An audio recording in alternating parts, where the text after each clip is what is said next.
అకాల వర్షాలతో తడిచిన వరి ధాన్యాన్ని పరిశీలించారు మాజీ ఎమ్మెల్యే పుట్టా మధు. మార్కెట్కు ధాన్యం తీసుకువచ్చి 10 రోజులవుతున్నా కొనుగోలు చేయకపోవడంతో ఆగ్రహం వ్యక్తం చేశారు. తడిచిన ధాన్యాన్ని కొనుగోలు చేయాలని డిమాండ్ చేశారు.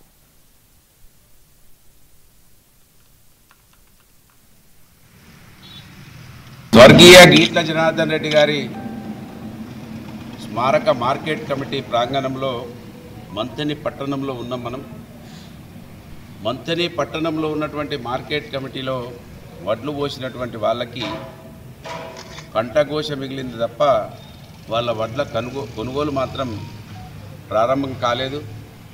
దాదాపు 10-11 రోజులైంది రైతులు వడ్లు తీసుకొచ్చి. రాజు బాగుంటే రాజ్యం బాగుంటుంది అనేది ఇలా స్పష్టంగా కనబడతా ఉన్నది. తెలంగాణ రాష్ట్రంలో మరీ ముఖ్యంగా మంథని నియోజకవర్గంలో ఎక్కువ సింగిల్ విండోకు సంబంధించినటువంటి వాళ్ళు ఇదేది వడ్లు ఆరబెట్టే మిషన్ను కొనుక్కొచ్చారు. దాదాపు నెలకు పైచిలకు అది కొనుగోలు చేసి ఇక్కడ పెట్టారు.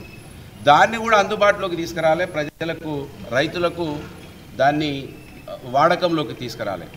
ఒకవైపు అసలు శ్రద్ధ తీసుకోవడం లేదు, దృష్టి కేంద్రీకరించడం లేదు.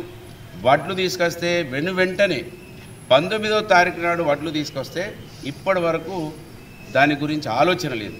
స్వర్గీయ గీట్ల జనార్దన్ రెడ్డి గారి స్మారక మార్కెట్ కమిటీ అంబేద్కర్ కోనసీమ జిల్లా